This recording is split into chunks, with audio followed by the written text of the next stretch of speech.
전통적으로 움직임이 있는 영상물에 배경을 분리하는 작업을 해야 할 경우 영상이 가지고 있는 전체 프레임에 대해 일일이 인물 로토 작업을 했어야만 했을 겁니다. 이 작업은 굉장히 많은 작업 시간이 필요할 뿐만 아니라 아티스트의 손목에도 큰 무리를 주기도 하는데요. 저 같은 경우도 손목에 지금 터널 증후군이 약간 있어서 정말 이 고생스러운 작업은 정말 벗어나고 싶다라는 생각들을 많이 하게 됐었습니다. 이제 기술이 발전하게 되면서 이러한 작업들이 비로소 자동화되고 작업 효율성을 높일 수 있게 되었는데요. 오늘은 이 머신러닝, 즉 기계학습을 통해서 누크에서 쉽고 빠르게 배경과 인물을 분리하는 방법에 대해서 같이 한번 살펴보도록 하겠습니다. 자, 오늘 시연을 위해서 준비한 영상은 이런 영상인데요. 뷰어 노드와 이 리드 노드 연결해서 한번 보도록 하겠습니다. 이렇게 귀여운 펭귄들이 이렇게 있는 영상이에요. 플레이 해볼게요. 펭귄들이 막 두리번 거리죠. 저는 개인적으로 이 친구도 너무 귀엽고 이렇게 두리번 거리는 이 친구도 너무 귀여워요. 네. 그래서 저는 이 영상에서 특히나 제가 조금 더 귀엽게 생각하는 이 친구 있잖아요. 이 친구를 분리하는 이런 작업을 기계학습을 통해서 한번 해보도록 하겠습니다. 누크에서 리드 노드를 통해서 펭귄 영상을 이렇게 가지고 온 모습인데요. 단축키 R키 누르시면 어느 경로에서 이렇게 영상을 가지고 올 수 있는지에 대해서 선택할 수 있습니다. 자, 저는 여기에다가 탭키 눌러서 노드 하나 붙여줄 건데요. 어떤 노드 붙여줄 거냐면 프레임 레인지라는 노드를 하나 붙여줄게요. 프레임 레인지, 리드 노드 아래에 프레임 레인지 노드가 이렇게 붙게 될 것입니다. 프레임 레인지 노드는 클립의 범위를 설정해주는 노드라고 생각해 주시면 되고요. 프리미어에서 편집 작업을 해보셨던 분들은 이렇게 이해하시면 좋아요. 인점과 아웃점 우리 잡잖아요. 인점과 아웃점 잡아서 클립의 범위를 지정해주는 것과 같은 기능이다라고 생각을 해주시면 되고, 해당 노드는 더블 클릭하시면 우측에 프로퍼티스라는 속성 패널이 있는데 여기에서 이제 이 노드가 가지고 있는 속성 설정들을 바꿔줄 수가 있어요. 이 프레임 레인지 같은 경우는 메뉴는 하나밖에 없어요. 이 클립의 이 범위를 어떻게 설정할 것인지에 대해서 프론트와 엔드 값을 설정하게 됩니다. 저는 일단은 한 프레임만 프레임 범위를 설정하도록 할게요. 자, 그런 다음에 프레임 레인지 노드를 선택한 상태에서 탭 키를 눌러서 프레임 홀드라는 노드도 밑에다가 배치를 해줄게요. 프레임 홀드. 프레임 홀드는 이름 그대로 지정한 특정 프레임의 영상을 멈춰주는 기능인데요. 프레임 홀드 노드 더블 클릭했을 때 나오는 속성 패널 살펴보죠. 여기에는 First Frame과 Increment 이런 두 가지 메뉴만 있습니다. First Frame은 이름 그대로 멈춰주는 시작 프레임을 얘기합니다. 그 다음에 Increment는 증가라는 뜻을 가지고 있죠. 예를 들어서 지금 First Frame이 1이고 Increment가 5다 라고 한다면 한 프레임씩 플레이 한번 해볼게요. 한 프레임씩 방향키 오른쪽 방향키 눌러보면 일단 멈춰 있습니다. 1프레임 화면대로 멈춰 있지만 6프레임 지점에 가자 조금 움직입니다. 그리고 또 멈춰 있다가 11프레임 지점에 가면 조금 움직이고 이렇게 5프레임 단위로 증가가 되면서 움직임이 업데이트 된다라고 생각을 해주시면 될 것 같아요. 자, 저는 일단은 인크리먼트는 제로로 일단 하도록 하겠고요. 그러면은 1프레임에 이 영상이 멈춰 있을 겁니다. 일단 옆에다가 좀 빼놓고요. 요번에는 다시 프레임 레인지에다가 뷰어 노드 연결해서 플레이를 한번 해볼게요. 플레이 해보면 이 친구만 일단 중점적으로 보겠습니다. 좀 확대해서 볼까요? 이 친구가 이렇게 플레이 해보면 이렇게 두리번 거리는데 몇 가지 예측되는 각 계산값에 대한 정보를 우리가 이 나중에 머신러닝을 할 때 데이터 값을 던져줘야 돼요. 그래서 이 친구가 두리번 거리는 행동에서 좀 큼직큼직한 모션들 몇 가지를 좀 따와야 되는데요. 저는 일단은 한 38프레임 정도? 38프레임 정도 이때 또 한번 일단 프레임 홀드를 한번 걸어주겠습니다. 여기 기존에 있었던 프레임 홀드 노드가 이렇게 연결이 된다면 프레임 레인지 노드와 이렇게 연결해 주시면 됩니다. 그래서 1프레임과 38프레임 약간 비교해보면 약간의 이렇게 움직임이 있을 겁니다. 이 정도를 하나 좀 가지고 와줬고요. 그 다음에 요번에는 다시 프레임 레인지에다가 뷰어 노드 연결해서 또 플레이를 해보죠. 오케이. 한 47프레임 정도 지점에 얘가 지금 정면을 딱 바라보고 있잖아요. 이때도 하나 걸어 놓죠. 프레임 홀드를 47프레임으로 하나 이렇게 또 걸어 놓고요. 다시 프레임 레인지에다가 뷰어 노드 연결해서 옆에다도 빼놓고 조금 더 보죠. 요번에는 오케이. 반대쪽으로 움직이기 전에 한 69프레임 정도?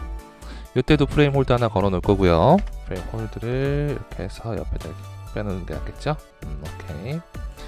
그 다음에 또 이번에 확 돌렸을 때 하나 가져올까요? 돌렸을 때 얘 정도? 한 87프레임 정도 프레임 홀드 87프레임에다가 하나 또 걸어주겠습니다. 그 다음에 반대쪽을 또 돌아보는 거를 하나 또 가져가면 좋을 것 같은데요. 하나만 좀 가져가 보죠. 한 반대쪽 154프레임 정도? 오케이. 이때도 프레임 홀드를 하나 걸어주겠습니다. 이렇게. 총 지금 6장을 지금 프레임 홀드를 좀 걸어놨습니다. 이렇게 6장. 1프레임, 그 다음에 38, 47, 69, 87, 154 이런 식으로 좀 걸어놨는데요.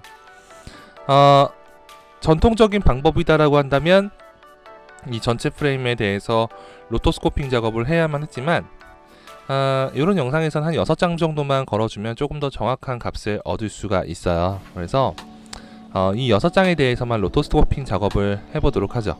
그래서 이 지금 있는 프레임 홀드 되어 있는 노드 선택한 상태에서 탭키 눌러서 노드를 하나 꺼내주겠습니다. 저는 로토 노드 꺼내줄 거고요. 로토 노드에 대해서 좀 소개해드리면, 로토 노드는 베지어 또는 비스플라인 쉐입 등을 통해서 특정 부분을 선택 지정하여 로토스코핑 작업을 할 수 있는데요.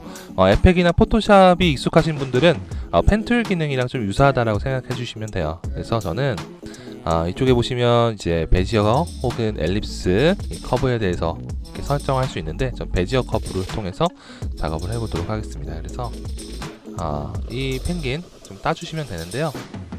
이렇게 화면을 좀 확대하고 스페이스바 누르면 화면 확대가 됩니다. Alt키 누른 상태에서 마우스 왼쪽 버튼 클릭하면은 이 뷰어 창에서 이동도 되고요. 마우스 중간 버튼 들어가면 확대도 됩니다. 이 상태에서 이제 작업을 해주시면 되겠죠. 그래서 뭐 이런 식으로 펭귄에 대해서 이렇게 좀 따주시면 되는데, 클릭하고 다음 부분을 이렇게 클릭하고 들어가시면 곡선 그려지고요. 클릭하고 그냥 다음 부분 이렇게 클릭만 하시면 직선 부분이 됩니다.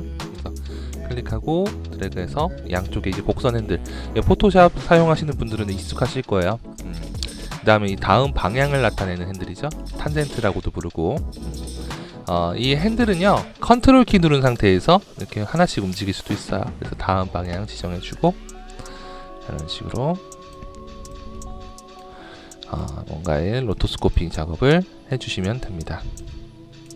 자, 이렇게 따시면 됩니다. 펜툴로 이렇게 따시면 되고, 이건 1프레임, 그 다음에 38프레임에서도 이렇게 좀 땄고요. 그 다음에 47프레임에서도 이렇게 좀 땄습니다. 그 다음에 69프레임도 이렇게 좀 따놨고요. 그 다음에 87프레임도 이런 식으로 쭉쭉쭉쭉 펜툴로 작업을 해주시면 됩니다. 자, 그런 다음에 여기에다가 이제 탭키를 눌러서 어펜드 클립이라는 노드를 여기다 붙여주도록 하겠습니다. 어펜드 클립 노드는 각 클립을 연결해주는 기능인데요. 지금 이렇게 1번, 2번, 3번, 4번, 그 다음에 5번, 6번 이런 식으로 연결을 해 두시면요. 자, 어펜드 클립으로 지금 퍼스트 프레임이 1로 설정이 되어 있는 상태에서 한 프레임씩 이 친구들이 연결이 돼서 지금 불이 들어오죠. 불이 들어옵니다. 불이 들어오고 그 다음에 마지막 프레임에서 멈추게 됩니다. 그래서 즉 그 각기 떨어져 있는 요런 컷들을 하나로 이렇게 좀 묶어준다 라고 생각을 해주시면 될 것 같아요. 어펜드 클립 이렇게 되어 있고요. 자, 여기다가 이번에는 셔플 노드라는 것을 검색해서 배치를 좀 해줄 건데요. 셔플 노드라는 것은 어떤 거냐면 단일 이미지에서 이 이미지에 포함되어 있는 채널을 재배열해 줄 때 사용을 할 수 있습니다. 그래서 지금 인풋 연결을 보게 되면 비인풋이 되어 있죠. 그래서 지금 이 셔플 노드 더블 클릭했을 때 나오는 프로퍼티스 속성 패널에서 보시면 인이 지금 인풋이 B로 연결이 되어 있습니다. 그래서 이 아웃풋으로 이 RGB 채널들이 다 같이 이동을 하게 되는데 일단은 연결 해제를 다 좀 해주고요. 이 알파 채널을 레드 채널로 연결을 좀 해주도록 할게요. 그러면은 이렇게 빨간색으로 구분이 되어져서 나오게 될 겁니다. 자, 이 상태에서 여기다가 탭키 눌러서 요번에는 리무브라는 노드를 하나 좀 넣어줄 거고요. 리무브는 뭔가를 채널을 제거하거나 혹은 킵해주는 기능을 하는 노드입니다. 여기서 저는 킵 모드를 선택해서 채널은 RGBA로 일단 설정을 해주겠습니다. 그러면은 일단은 이 펭귄이 이런 식으로 좀 빨간색으로 구분이 되어서 이미지 작업이 이루어지죠. 자, 이번에는 이 어펜드 클립에다가요, 이번에는 리무브 노드를 하나 이렇게 연결을 해줄 거고, 이 친구도 킵 모드에서 RGB 채널만 가져가게 되면 얘는 알파 채널이 없는 상태, 이렇게 빠지게 되겠죠. 이렇게 두 가지 이미지를 준비했습니다. 이렇게 펭귄 영상 알파 채널이 없는 펭귄 영상과 그 다음에 이렇게 빨간색으로 이 로또 작업이 된 이런 영상, 이렇게 두 가지를 준비를 했습니다. 카피캣 노드를 하나 좀 가지고 오겠습니다. 탭키 눌러서 꺼내주시면 됩니다. 이 친구 같은 경우는 지금 보시게 되면 그라운드 트러스랑 인풋 이렇게 두 가지 입력 채널을 받게 됩니다. 인풋 같은 경우는 원본을 이렇게 연결해 주시면 돼요. 그라운드 트러스 같은 경우는 우리가 이제 정한 정답, 우리의 모델이 원하는 답을 예측해 주길 바란다, 뭐 이런 뜻을 가지고 있는데, 그라운드 트러스는 예측해 주길 바라는 모델에다가 이렇게 연결을 해 주시면 됩니다. 그래서 이렇게 연결해 주시면 되고, 카피캣 노드 더블 클릭해서 이제 설정 값을 좀 보시면 될 것 같은데요. 로컬 GPU, GPU 활용을 하신다라고 한다면 이 체크 상자를 체크해 주시면 되고, GPU 가속이 붙게 되면 조금 더 이 계산하는 스피드가 빨라지겠죠. 그 다음에 그 밑에 있는 데이터 디렉토리는 계산이 되어 저장되는 캡 파일의 저장 경로를 설정하게 되고요. 저는 여기를 일단은 캡 파일이 여기 저장이 될 수 있도록 설정을 하도록 하겠습니다. 그 다음에 또 밑에 메뉴를 볼까요? 이 에포크는 모든 트레이닝 데이터에 대해 완료된 트레이닝 사이클의 수를 말합니다. 그래서 전체 데이터셋에 대해서 학습을 완료한 상태를 나타내는 것으로, 에포크가 만이면 전체 데이터를 10,000번 사용하여 학습을 거쳤다라고 이해를 해주시면 될 것 같아요. 간단하게 말하면 전체 이 뉴럴 네트워크, 전체 신경망을 통과하는 횟수라고 생각을 해주시면 될 것 같습니다. 자, 그 밑에 보시면 이제 학습에 대한 요약이 어디 나오냐면요, 여기 나옵니다. 여기 요약이 나오게 되는데, 이 친구 잠깐 살펴보게 되면 현재 학습 모델에 대해서 RGB 인풋 채널을 RGBA 채널로 처리한다라고 지금 나타나고 있고요. 배치 사이즈라는 것은 전체 학습 데이터셋을 여러 작은 그룹으로 나누었을 때의 크기로 하나의 소그룹에 속하는 데이터 수를 의미합니다. 그래서 전체 트레이닝 셋을 작게 나누는 이유는 전체 데이터를 통째로 신경망에 넣으면 비효율적인 리소스 활용으로 인해서 학습 시간이 길어진다, 이런 것을 이해해 주시면 좋을 것 같고요. 그 다음에 그 밑에 있는 토탈 스텝 수는 에포크의 전체 데이터셋을 곱한 값의 배치 크기를 나눈 것이라고 생각을 해주시면 됩니다. 데이터 세트는 카피캣에 연결된 인풋과 그라운드 트루스의 이미지 쌍의 개수라고 한다는데요. 인티셜 웨이트 같은 경우는 초기 웨이트를 설정을 해줄 수가 있는데, 여기에는 known, 체크포인트, 디블러, 업스케일 뭐 이런 메뉴들이 들어가 있습니다. 그래서 known을 선택할 경우에는 초기에 웨이트가 적용되지 않은 상태에서 트레이닝이 시작됐다, 이렇게 이해를 해주시면 되고요. 체크 포인트를 선택할 경우에는 1000단계마다 이전에 트레이닝된 캡 파일이 가지고 있는 웨이트 값을 따르게 된다, 이렇게 이해를 해주시면 됩니다. 그 다음 디블러 같은 경우는 유사한 작업에 대한 훈련 결과를 개선할 수 있는 디블러 효과에 가중치를 둔다라는 개념을 가지고 있고요. 그 다음에 업스케일링 같은 경우는 스케일이 크게 달라진 모델로 시작해서 유사한 작업에 대한 트레이닝 결과를 개선할 수 있다 라고 나옵니다. 그래서 저 일단은 논으로 설정해서 초기 웨이트는 일단은 초기 값으로 일단 놓도록 하겠습니다. 그 다음에 그 밑에 있는 모델 사이즈 같은 경우도 지금 스몰, 미디엄, 라지 뭐 이렇게 세 가지 메뉴가 있는데요. 모델 사이즈는 학습 속도와 메모리 사용량을 제어한다라고 생각을 해주시면 되고, 여기서 이제 스몰을 설정하게 되면 이 훈련 속도가 좀 빨라지게 돼서 GPU 메모리를 적게 사용하게 되지만 정확한 결과값이 도출되지 않을 수도 있습니다. 반대로 라지로 설정하게 되면 복잡한 컷에서 더 나은 결과값을 도출할 수가 있긴 하지만 GPU 메모리를 많이 사용하게 될 것입니다. 저는 일단 미디엄으로 설정을 할 거고요. 그다음 그 밑에 있는 배지 사이즈 같은 경우는 오토, 그다음 수동으로 조정할 수 있는 매뉴얼, 이렇게 두 가지 메뉴가 있는데, 이 배지 사이즈는 제가 앞서 설명해 드렸던 것과 같이 배지 사이즈에 대한 내용으로, 여기 지금 이 배지 사이즈 이 친구죠, 요거랑 같은 내용입니다. 그래서 자동으로 배지 크기를 설정하거나 혹은 수동으로 배지 크기를 설정할 수 있다라고 이해를 해주시면 될 것 같고요. 그 다음에 크롭 사이즈 같은 경우는 이미지를 잘라 계산하는 크기를 의미하는데, 일반적으로 이 값이 크면 더 정확한 결과를 도출하게 됐지만 처리되는 시간과 메모리 사용량에 대한 요구가 일어나게 된다, 이렇게 이해를 해주시면 될 것 같고요. 제가 여러 번 요 지금 카피캣을 테스트를 해봤는데 256으로 설정이 되어 있는 경우에 대부분의 스크립트에서 적합하게 계산이 되는 것을 제가 좀 확인을 해봤습니다. 그래서 256으로 설정해 주셔도 될 것 같아요. 그 다음에 체크 포인트 인터벌, 컨텍스트 인터벌 뭐 이런 메뉴들이 있는데, 체크 포인트 인터벌 같은 경우는 데이터 디렉토리, 우리 데이터 디렉토리에 저장을 하잖아요. 여기 저장할 때 저장되는 체크 포인트의 단계의 수를 의미하고요. 컨텍스트 인터벌 같은 경우는 저장되는 png 파일의 단계 수를 의미합니다. 그래서 제가 잠깐 한번 보여드리면, 요런 이미지들이 지금 png 파일이에요. png 파일이고, 이 파일 네이밍을 보시면 1, 100, 200, 지금 100 단위로 이제 png 이미지가 계산이 돼서 이렇게 저장이 되는 것을 보실 수가 있을 거고요.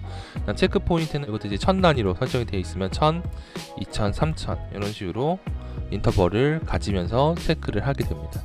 이런 상태라고 보시면 될 것 같고요. 이 상태에서 어느 정도 좀 설정이 끝났다라고 한다면 그대로 이제 스타트 트레이닝 버튼을 클릭해 주시면 돼요.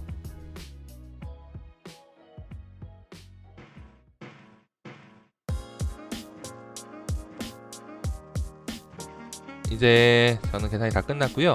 옆에 보시면 Create Inference라는 메뉴가 있는데, 요거를 이제 클릭해 주시면 별도의 Inference라고 하는 노드가 이렇게 생성이 됩니다. 자, 그래서 Inference는 여기 학습된 모델을 의미를 하고요. 이 Inference를 이 펭귄에다 이렇게 연결을 해주시면 됩니다. 이렇게 연결해 주시면 계산이 돼서 이렇게 지금 빨간색으로 이미징 처리가 된 것을 확인해 보실 수가 있어요. 그래서 지금 레드 채널 RGBA에서 레드 채널에 지금 좀 계산이 좀 됐고요. 자, 이 상태에서 인퍼런스 노드에다가 지금 현재 원래 디폴트였던 영상에는 알파 채널이 없죠. 그래서 알파 채널을 임의로 만들어 주도록 하겠습니다. 그래서 저는 셔플 노드를 하나 꺼내서 얘는 B에다 연결하고 얘는 A에다가 연결해서 B에도 RGBA를 좀 꺼내놓고 B에 있는 레드 채널을 알파 채널에다가, 그리고 얘는 A 채널 이렇게 연결해 주시면 이렇게 알파 채널로 이 레드 채널에 있던 데이터가 알파 채널로 넘어오겠죠. 그런 다음에 프리 멀티플라이 한번 해볼까요? 탭키 눌러서 프리 멀티플라이 버튼을 클릭해서 멀티플라이를 한번 해주시면 이런 식으로 잘 된 것을 확인해 보실 수가 있을 겁니다. 계산이 될 모델에 대해서 몇 장만 이렇게 로토스코핑을 해가지고 그거를 기계학습을 돌리고 그런 다음에 작업을 이렇게 깔끔하게 해보시는 게 굉장히 작업적인 효율성을 조금 더 높일 수 있는 하나의 방법이지 않을까라는 생각에서 오늘 이렇게 소개를 좀 해드립니다. 뭐 궁금하신 사항이 있으시거나 하시면 제가 하단에 제 메일 주소 하나 공유해 드릴게요. 여기다가 궁금하신 사항을 메일로 보내주시면 제가 답변을 또 드리도록 하겠습니다.